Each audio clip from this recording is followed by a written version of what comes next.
Sunday, January 5th, the Oklahoma City Thunder were tasked with defending their home court against the defending champions and the Boston Celtics. This matchup featured two titans within the NBA, ranking both top 10 in both offensive and defensive rankings. The Celtics are rated 4th in offense and 2nd in defense, and the Oklahoma City Thunder are rated 1st in offense and 8th in defense.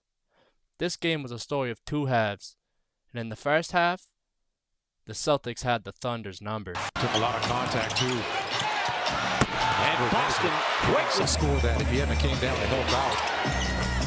Brown hits it. Some losses in the finals, losses in the Eastern Conference Finals. Finally stuck to it, and Shea didn't get enough. And man, he just plays right through it. Brown, ball fake, inside the floater, and as Derek White came over from San Antonio. He'll launch one from the outside. Shea pulls. Too strong. 2-on-1, and that's easy. Quick bucket in transition. I just want to get to halftime here, reset their clock, because they've done a great job of White misses it.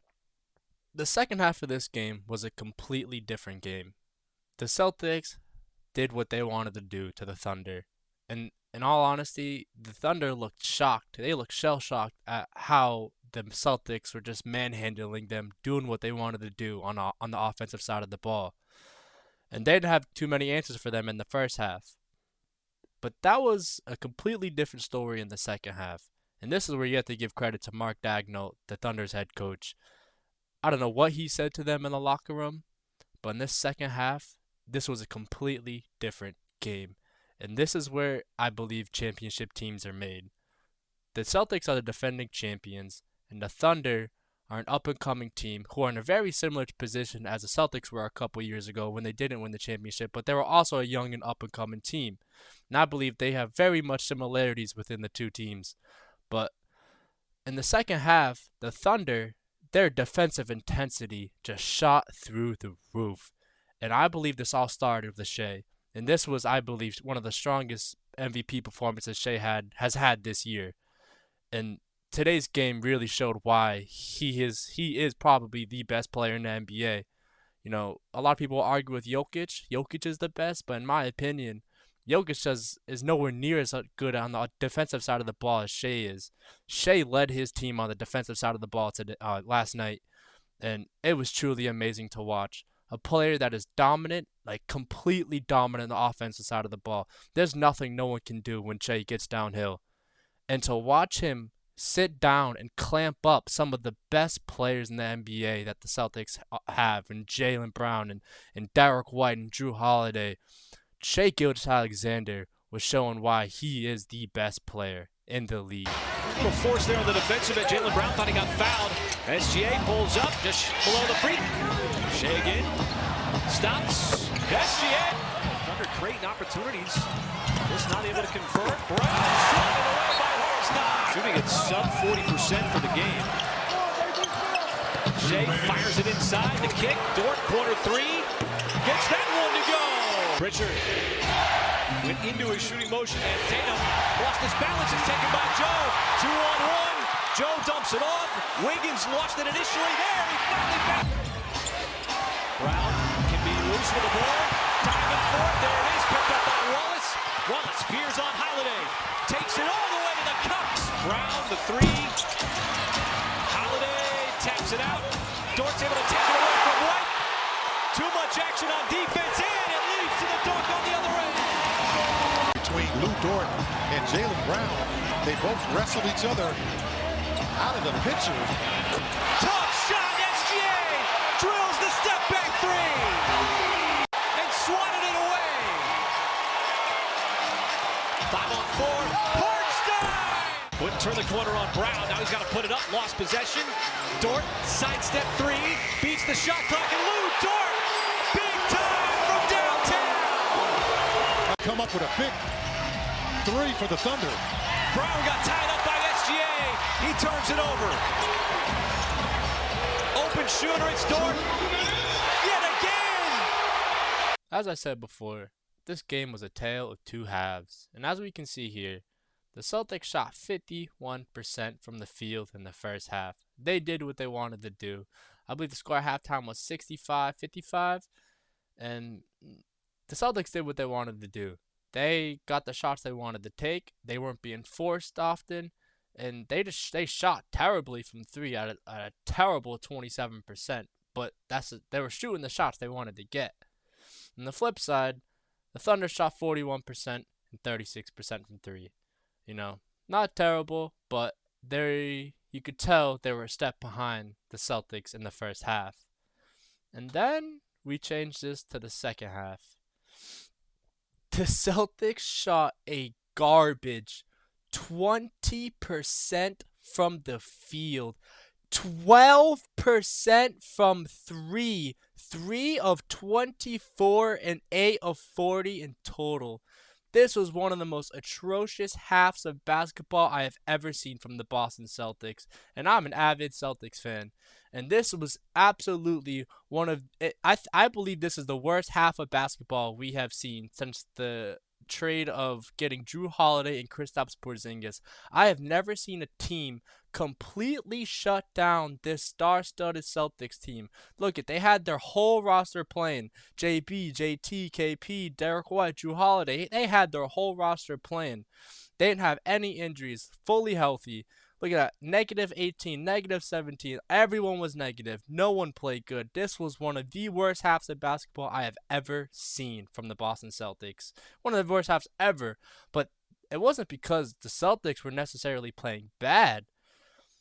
The Thunder were just playing phenomenally. Look at that. 7 steals and 5 blocks in the second half. 50%, 8 of 16 from 3. And 48% from the floor. But, this 3-point percentage is amazing. But what I think is the highlight is this 7 and 5, man. And that doesn't even show how well they played on defense, man. Like, you can see right here, 20%.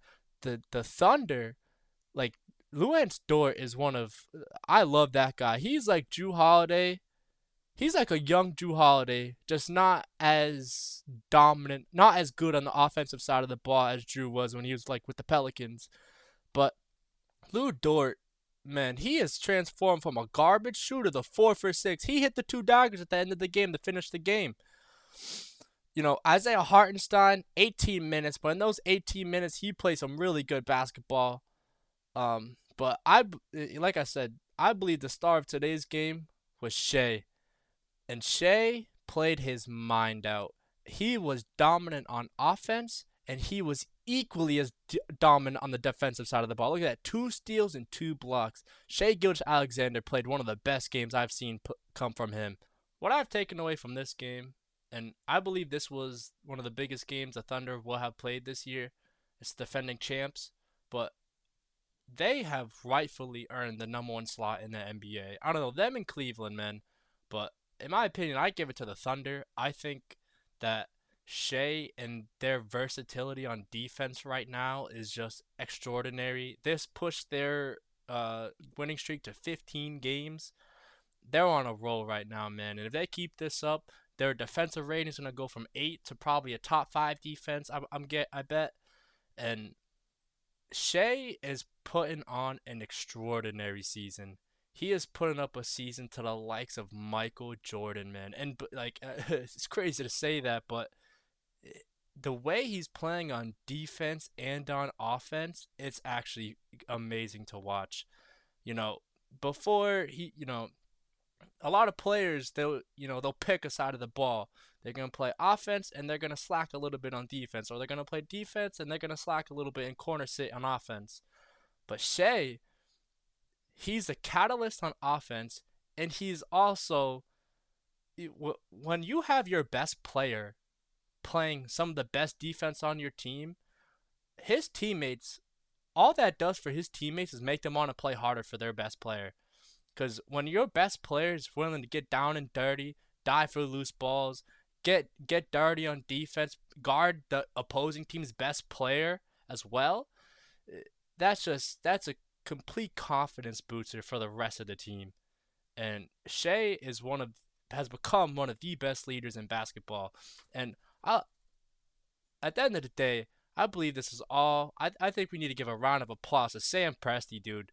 This dude is a genius. He finessed the Clippers with the Paul George trade, completely finessed them. Got like Shea Gilgeous-Alexander and a couple first-round picks.